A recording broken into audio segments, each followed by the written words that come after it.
A crime against peace, in international law, refers to planning, preparation, initiation, or waging of wars of aggression, or a war in violation of international treaties, agreements, or assurances, or participation in a common plan, a conspiracy for the accomplishment of any of the foregoing. This definition of crimes against peace was first incorporated into the Nuremberg Principles and later included in the United Nations Charter. This definition would play a part in defining aggression as a crime against peace. It can also refer to the core international crimes set out in Rome Statute of the International Criminal Court, which adopted crimes negotiated previously in the draft Code of Crimes against the peace and security of mankind. An important exception to the foregoing are defensive military actions taken under Article 51 of the UN Charter. Such defensive actions are subject to immediate Security Council review, but do not require UN permission to be legal within international law. Nothing in the present Charter shall impair the inherent right of individual or collective self-defense if an armed attack occurs against a member of the United Nations.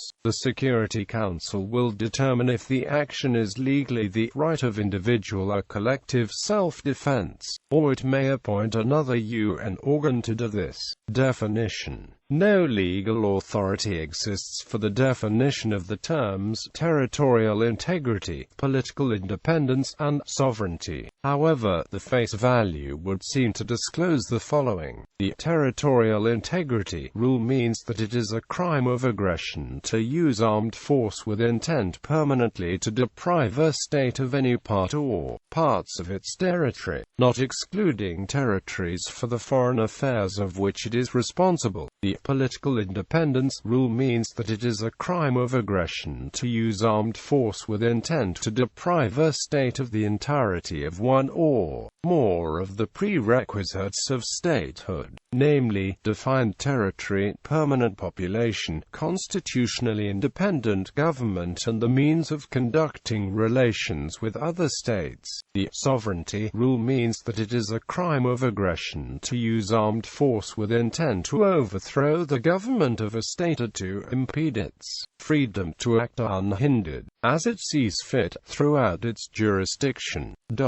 This definition of the crime of aggression belongs to Jokogans, which is supreme in the hierarchy of international law, and therefore, it cannot be modified by or give way to any rule of international law but one of the same rank. An arguable example is any rule imposing a conflicting obligation to prevent, interdict, or vindicate crimes which also belong to Jokogans, namely aggression itself, crimes against humanity, genocide, war crimes, slavery, torture, and piracy, so that a war waged consistent with the aim of repressing any of these crimes might not be illegal where the crime comes within the limit of proportionality relative to war and its characteristic effects.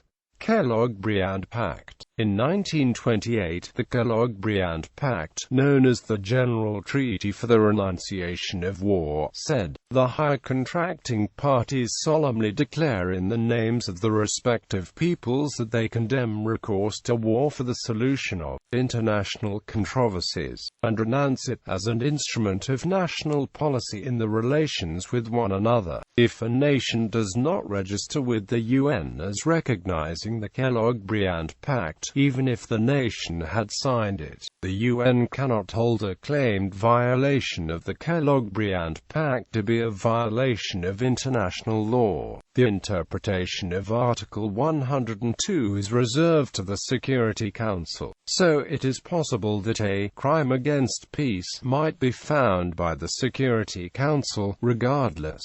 Nuremberg Principles. In 1945, the London Charter of the International Military Tribunal defined 3 categories of crimes, including crimes against peace. This definition was first used in Finland to prosecute the political leadership in the war responsibility trials in Finland. The principles were later known as the Nuremberg Principles. In 1950, the Nuremberg Tribunal defined crimes against against peace as planning, preparation, initiation, a waging of a war of aggression or a war in violation of international treaties, agreements or assurances, participation in a common plan, a conspiracy for the accomplishment of any of the acts mentioned under. The legal basis for the jurisdiction of the court was that defined by the instrument of surrender of Germany. Political authority for Germany had been transferred to the Allied Control Council, which, having sovereign power over Germany, could choose to punish violations of international law and the laws of war. Because the court was limited to violations of the laws of war, it did not have jurisdiction over crimes that took place before the outbreak of war on September 1, 1939. For committing this crime, the Nuremberg Tribunal sentenced a number of persons responsible for starting World War II.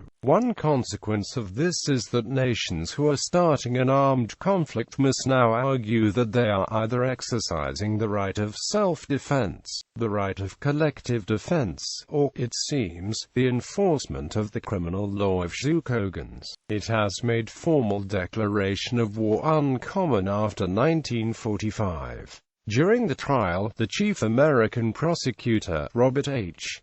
Jackson, stated, "To initiate a war of aggression, therefore, is not only an international crime, it is the supreme international crime, differing only from other war crimes in that it contains within itself the accumulated evil of the whole." Associate Supreme Court Justice William Douglas charged that the Allies were guilty of substituting power for principle at Nuremberg. "I thought at the time and still think that the Nuremberg trials were unprincipled," he wrote. "Law was created ex post facto to suit the passion and clamor of the time."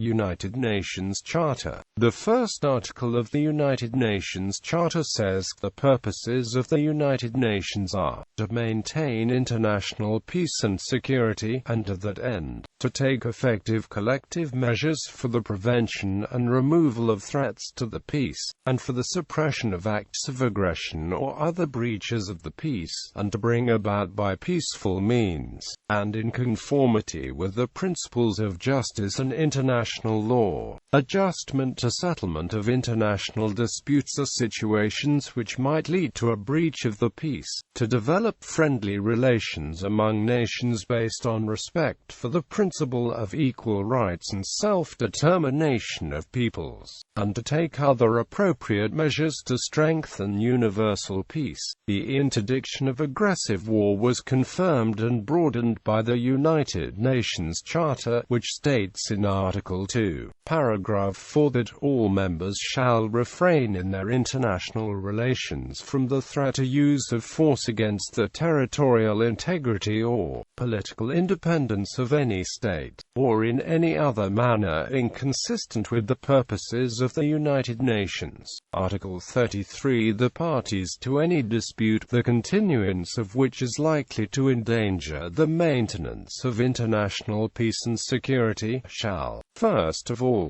seek a solution by negotiation, inquiry, mediation, conciliation, arbitration, judicial settlement, resort to regional agencies or arrangements, or other peaceful means of their own choice. The Security Council shall, when it deems necessary, call upon the parties to settle the dispute by such means. Article 39 The Security Council shall determine the existence of any threat to the peace, breach of the peace, or act of aggression, and shall make recommendations, or decide what measures shall be taken in accordance with Articles 41 and 42, to maintain or restore international peace and security. Article 51 Nothing in the present Charter shall impair the inherent right of individual or collective self-defense if an armed attack occurs against a member of the United Nations, until the Security Council has taken measures necessarily to maintain international peace and security. Measures taken by members in the exercise of this right of self-defense shall be immediately reported to the Security Council and shall not in any way affect the authority and responsibility of the Security Council under the present Charter to take at any time such action as it deems necessary, in order to maintain or restore international peace and security. U.S. laws of war.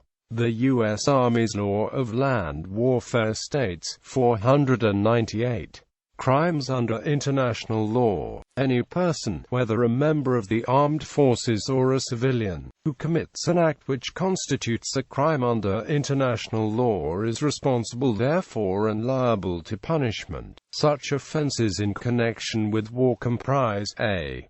crimes against peace, b.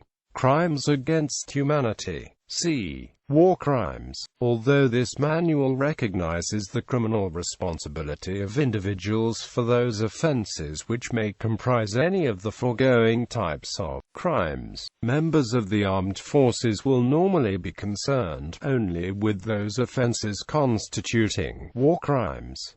Vietnam's Criminal Code. Vietnam's Criminal Code calls this crime as the crime of undermining peace, provoking aggressive wars. Chapter 24, Crimes of Undermining Peace, Against Humanity and War Crimes. Article 341, Undermining Peace, Provoking Aggressive Wars. Those who propagate and/or incite wars of aggression, or prepare, carry out or participate in wars of aggression against the independence, sovereignty and territorial integrity of another country, shall be sentenced to between 12 years and 20 years of imprisonment, life imprisonment or capital punishment.